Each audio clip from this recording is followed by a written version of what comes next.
Baik, bagaimana dengan kita refleksikan misalnya contoh praktik ini di kehidupan modern, perekonomian kita sekarang. Talaqi rukban, menyongsong kafilah dagang yang tadi yang pertama. Kalau di fikih klasik itu kayak tadi yang dijelaskan, pedagang kota menyongsong kafilah dari desa sebelum masuk pasar, membeli dengan harga rendah. Karena pedagang desa belum tentu tahu harga pasar sebenarnya. Ini polosnya begitu ya. Dia fikih klasiknya begitu. Sehingga syariat memberi hak option khiyar ketika penjual sampai ke pasar dan sadar bahwa barangnya itu harga pasar itu tinggi gitu loh. Dia kerasa ditipu. Oke.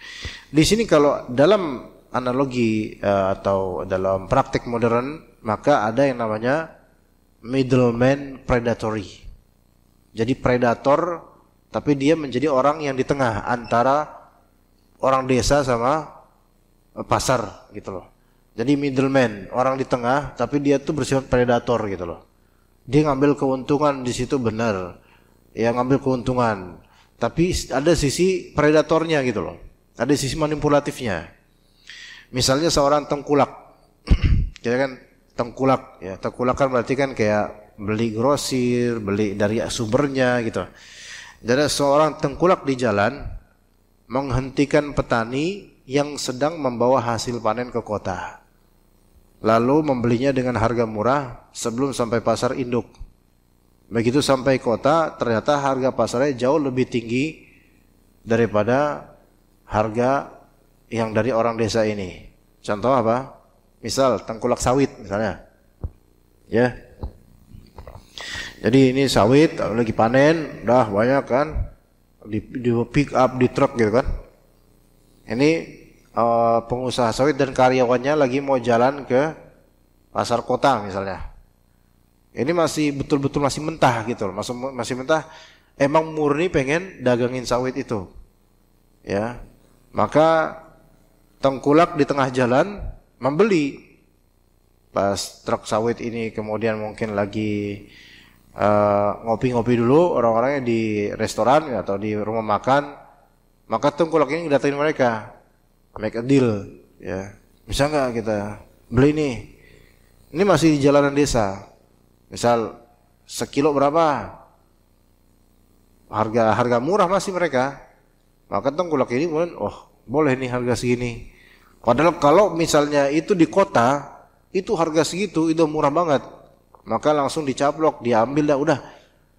Ini satu truk berapa ton misalnya. Oh sekian misalnya. Ya udah, bisa lah. Dah kita beli.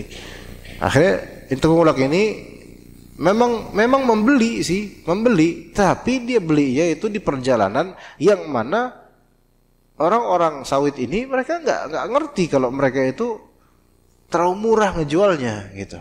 Ya seneng lah tengkulak-tengkulaknya ini. Ya, begitu. Juga yang lain misalnya nelayan. Nah, ini nelayan. Jadi ada broker ikan.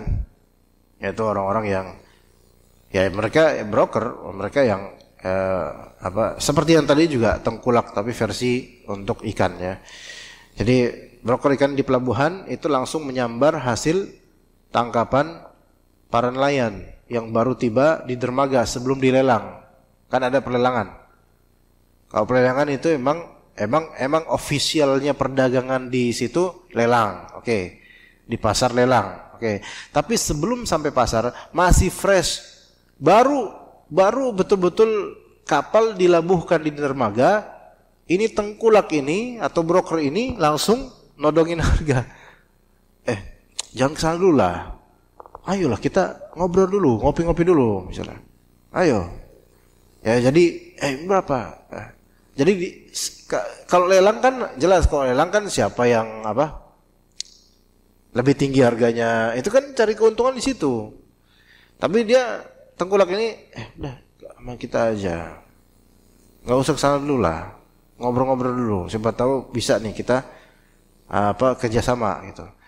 Nah ini kan nggak sesuai tujuan, ya. Tapi mungkin sebagian nelayan karena pengen cara instan, mungkin udahlah ya udah jualin aja ke orang ini, murah, nggak pakai harga marginnya ditambah, enggak, udah gini, segini nggak, udah segini, udah jadi deal. Kalau dilelang sebenarnya kalau dia mau ikutan lelang, itu kan harga bisa dinaikin, dapat margin tinggi, enak gitu loh. Tapi mungkin karena butuh atau pengen cepet aja atau ada manipulasi di situ, akhirnya ya udah terjadi ini talaqi rukban, termasuk talaqi rukban. Karena petani atau nelayan itu bisa rugi karena tidak mendapatkan nilai yang wajar sesuai pasar. Kemudian juga harga pasar kelak itu jadi kacau, kadang-kadang jadi kacau. Dikacauin sama siapa? Orang-orang ini, maklar-maklar ini. Ya, atau bahasa lainnya mafia sebenarnya, mafia juga. Ya begitu. Kemudian yang kedua ada tadi contoh modern, yang kedua untuk bai'ul hadir lil badi, yaitu orang kota menjualkan untuk orang desa. Kalau fikih klasiknya gimana? Ya itu yang tadi kita jelasin, pendatang dari desa datang ke pasar kota pengen jual barangnya, lalu orang kota pengen jadi marketer. Udah, jangan capek-capek Pak, saya aja yang jualin gitu. Atau bahkan dipaksa misalnya, nggak boleh ngejual langsung di pasar ini, kami yang ngatur jualan Anda misalnya, nggak boleh Anda jual di sini, kami yang atur barangnya, kami yang atur harganya. Nah, ini termasuk orang kota menjualkan untuk orang desa. Kalau modern gimana? Ya, kayak broker juga, maklar sebagian mekanismenya. Kayak petani membawa sayuran ya ke pasar induk misalnya. Dan petani di pasar tuh bersaing. Ya. Misal 5 produsen gula. Perusahaan gula A, gula B, gula C, gula D dan seterusnya. Ini kalau di pasar harusnya itu mereka bersaing. Siapa yang bagus kualitasnya, siapa yang murah harganya, harusnya bersaing gitu. Tapi mereka malah sepakat untuk yuk kita rembukan, kita atur harga, kita atur jumlah produksi, kita bagi wilayah pemasaran, kita kendalikan distribusi. Jadi 5 ini yang harusnya normalnya namanya perusahaan bisnis, masing-masing harusnya bersaing dong untuk kualitas yang terbaik atau harga yang paling bagus. Bersaing harusnya gitu. Itu sehat kalau kayak gitu bersaing. Tapi ini daripada kita bersaing, mendingan kita bareng-bareng yuk. Emang kalau bagi orang awam mungkin kan bagus, rembukan bareng-bareng kerjasama kan bagus. Enggak, dalam urusan bisnis enggak gitu. Karena siapa yang dirugikan nanti? Konsumen. Karena ada permainan politik permainan politik antar perusahaan gula ini, yang mereka tuh bisa aja membuat konsumen ketergantungan, membuat konsumen kemudian merasa gula udah jarang karena diatur sama mereka. Karena gula dijarangin, diatur, akhirnya jadi langka. Main dah harganya kemudian gitu ya. Subhanallah ya, itu bisa terjadi ya. Labelnya kerjasama, padahal impactnya itu bukan di mereka, efeknya ke masyarakat atau konsumen yang mereka sangat butuh atau ketergantungan, akhirnya dimainin harganya. Itu banyak seperti itu terjadi, terutama di dunia modern. Ya, kalau misalnya itu bukan barang hajat orang-orang sih mungkin gak masalah.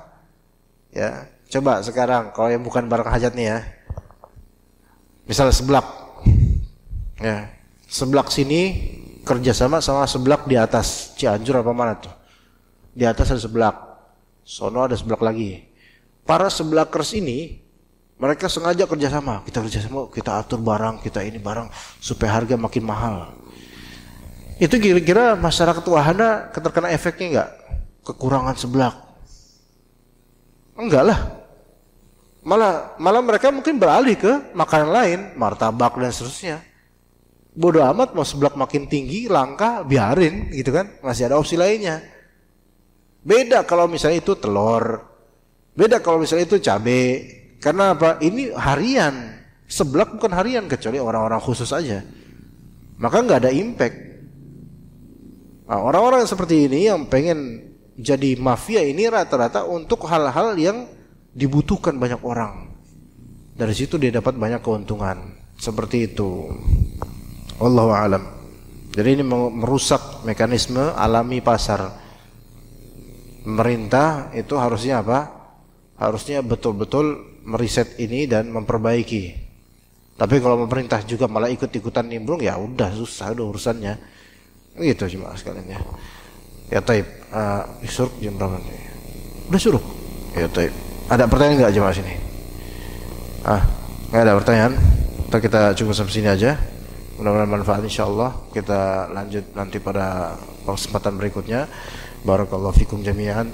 Wa sallallahu ala nabiyyina Muhammad wa ala alihi wa sahbihi ajma'in. Subhanakallahumma wa bihamdika asyhadu an la ilaha illa anta astaghfiruka wa atubu ilaik. Assalamualaikum warahmatullahi wabarakatuh.